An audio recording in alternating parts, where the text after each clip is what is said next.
After the funeral of my father, a highly respected major shareholder in the company, our family convened to discuss the inheritance. In the meeting, my brother-in-law, Jason, unexpectedly asserted his opinion.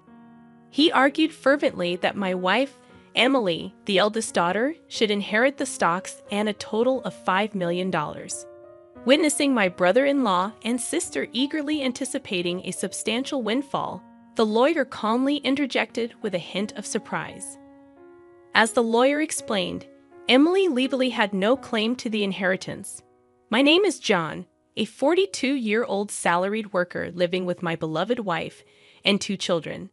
Despite my father's impressive reputation, my elder sister, Emily, has long been a source of concern for our parents due to her recurring problematic behaviors.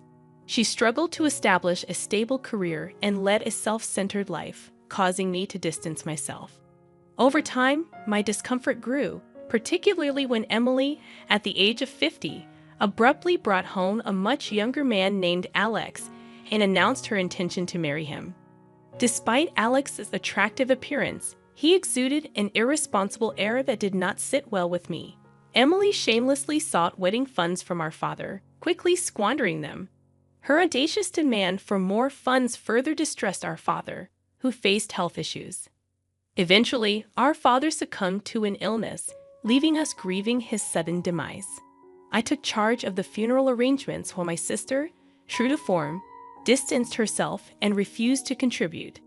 In the aftermath of the funeral, as my mother and I were still grappling with our grief, the lawyer arrived to discuss the inheritance. To our surprise, Jason and Emily barged into the discussion, claiming that Emily, as the eldest daughter, was entitled to the stocks and a $5 million inheritance. Jason's triumphant demeanor shocked us, and he boldly asserted that we should not think about using the funds as we pleased. Both my mother and I were bewildered, having been unaware of the will left by our father. As Jason reveled in the prospect of newfound wealth, Emily, dissatisfied, questioned the lawyer's statement. However, the lawyer clarified that Emily had no legal right to the inheritance. This revelation left both my sister and brother-in-law with astonished expressions. Emily, displaying her anger, raised her voice, insisting that it was impossible. The lawyer further disclosed that Emily was not the biological daughter of the deceased. Emily turned to our mother with an intense gaze, seeking confirmation. At that moment, my mother wore a complex expression, seemingly unable to find the words to address the shocking revelation. I had always been aware that Emily and our father were not biologically related, but it appeared she was completely oblivious to this fact. Confused, Emily began shaking our mother's shoulders, pleading desperately, "Mom, what does this mean?" Unperturbed by the shaking, my mother calmly yet firmly revealed, "Emily, you are the daughter of my previous husband." While being shaken, my mother quietly disclosed this significant fact. Emily, who had always asserted that our dad loved her the most, now wore a face of utter disbelief. Suddenly, Jason interjected. "But if there was an adoption, she would have rights to the inheritance, right? That's correct, isn't it, Emily?" He sought confirmation from my sister, who hesitantly agreed, saying, "Yes, that should be the case." However, in front of Emily, our mother slowly shook her head, saying, "No. Emily, we never went through an adoption." Emily, shaking with anger, cried out, "How could this be? I am the rightful eldest daughter of this family. Dad even said so." Glaring at me with rage. In a trembling voice, Emily continued, "Why do you get to monopolize our family's wealth?" Her words sparked my anger, and I retorted, "Have you ever thought about how much you made Dad spend? You still have something to say," I said indignantly. "Shut up. I am the daughter of this house. I have every right to it," Emily insisted. I replied, "Exactly. Spending money on a daughter is a parent's duty." I was appalled by the situation and let out a deep sigh. Normally, spending money on a daughter isn't wrong, but the issue was the amount my sister made Dad spend on her debts and compensations. The lawyer, who had been observing quietly, spoke up. "How about we let Emily see the will too?" Emily was clueless about the will, And when I pointed out that Dad wanted to discuss its contents with the whole family, she had neglected it and went out for other errands. Jason couldn't hide his anger and glared at Emily, asking, "Why did you do that, Emily?" It was important. At the lawyer's suggestion, my sister and brother-in-law agreed to hear the will. The lawyer then read aloud Dad's will, which clearly named my mother and me as the sole inheritors of the entire estate. The will detailed specific reasons why Emily was not legally adopted. It seemed Dad initially intended to accept Emily as a formal family member. However, the will meticulously described his disappointment in her mean actions towards me since childhood and her escalating wastefulness as she grew older. Emily was shocked and lost for words, confronted with the reality of having no inheritance rights. "What does this mean, Emily? Were you deceiving me, making me believe we'd become rich?" I asked. Left behind, Emily glared at us with a face full of anger, questioning my mother. "Why didn't you adopt me? Why does Mom get the inheritance?" I had always been aware that Emily and our father were not biologically related, but it appeared that she was completely oblivious to this fact. Confused, Emily began shaking our mother's shoulders, pleading in a desperate voice, "Mom, what does this mean?" Unperturbed by the shaking, my mother calmly yet firmly replied, "Emily, you are the daughter of my previous husband." While being shaken, she quietly disclosed this significant fact. Emily, who had always taunted me with claims that Dad loved her the most, now wore a face of utter disbelief. Suddenly, Jason interjected, "But if there was an adoption, she would have rights to the inheritance, right?" "That's correct, isn't it, Emily?" Seeking confirmation from my sister. "Yes, that should be the case," Emily replied. However, in front of Emily, our mother slowly shook her head. "No, Emily, we never went through an adoption." Shocked by this revelation, Emily turned to our mother, demanding an explanation. At that moment, my mother wore a complex expression, seemingly unable to find the words to address the shocking disclosure. "I should have rights too. It's unfair because of Mom's lack of action," Emily exclaimed, her cries filled with frustration. My mother, struggling to find words, managed to say, "Well, that is why." "Why deviate everything?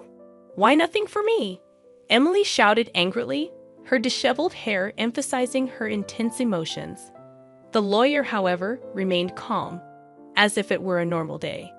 As soon as I asserted my biological connection with Dad, Emily, in a fit of rage, reached out to hit me, expressing that it would have been better if I never existed.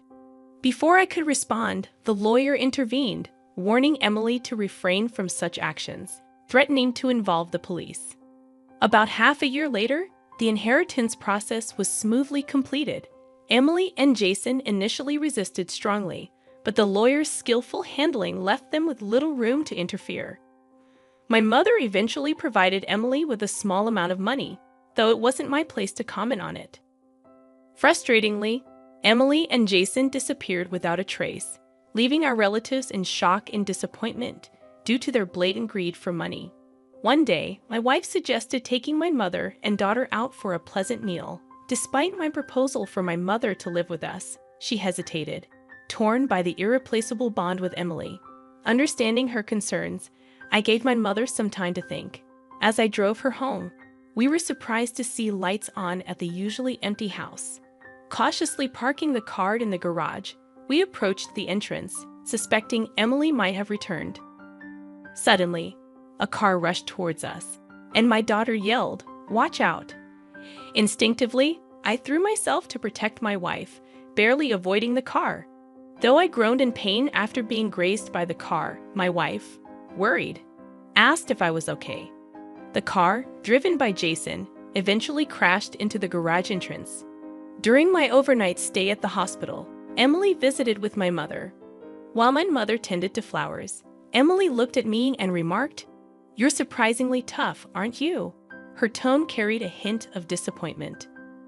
I pondered to myself, confirming my suspicions, and provocatively responded that if I had perished in the accident, Mom would have inherited everything.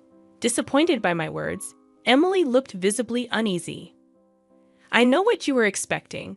I continued as Emily averted her eyes, looking down.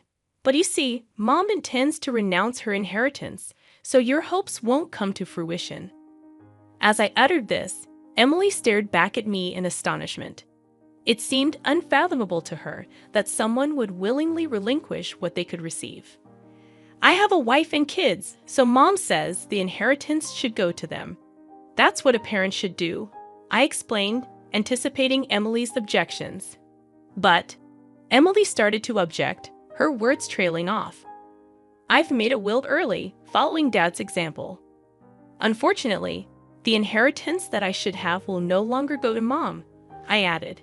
At these words, Emily shivered, unable to hide her agitation. Unable to conceal her anger, Emily raised her voice, demanding a share of the $5 million inheritance. When I firmly refused, Emily, filled with rage, grabbed my collar, insisting I should give her at least half since she was my real sister. Despite her loud pleas, I looked at her with sympathy. Such greed is what disappointed Dad. Don't you understand that? I spoke calmly. Emily's face rapidly turned red, and she reached for my throat. At that moment, my mother returned to the room and yelled at Emily, asking what she was doing.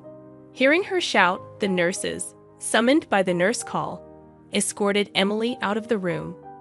Though my mother seemed to try to protect Emily, she left, showering her with cold words. Where did I go wrong in raising her? My mother murmured in a pained voice. Soon after, we discovered that my mother had fallen ill. Pained by her weakening state, we started helping with transportation and housework. This, apparently, infuriated Emily, who probably heard it from our mother or encountered my wife when she came to ask for money. One day, out of the blue, Emily contacted me on my cell phone, stating that they would take care of Mom from now on, and I didn't need to come anymore. Confused, I asked her to explain the sudden decision, expressing deep concerns about leaving Mom's care to Emily, who could hardly manage household chores, let alone care for a sick person. I hurriedly called Mom to understand the situation, and surprisingly, I learned that Jason had caregiving experience, and Mom claimed her life wasn't much disrupted at the moment. I felt a sense of relief upon learning that, but soon after, Mom was rushed to the hospital in an ambulance due to a medication dosage mistake. The family hurried to the hospital, where we found Mom severely weakened. I asked my wife to stay with her and rushed to our family home.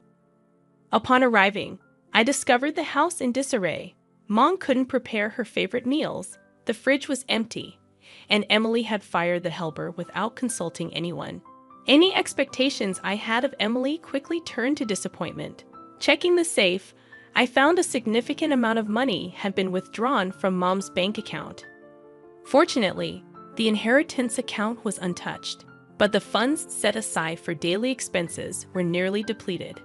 Swiftly gathering necessary items such as bankbooks, cards, and seals, I returned to the hospital to explain everything to Mom and discuss our next steps. Emily, unaware of the bankbook issue, was shocked, but her reaction darkened when I mentioned the medication mistake was something Jay had prepared. I suggested to Mom that it would be better not to let Emily into the house anymore, expressing my concerns about the house's terrible state and Mom's apparent weight loss. I warmly suggested that we live together in a new house. Mom burst into tears at these words, crying intensely. However, Mom's condition worsened, and despite the doctor's best efforts, she passed away heartbroken over Emily's actions.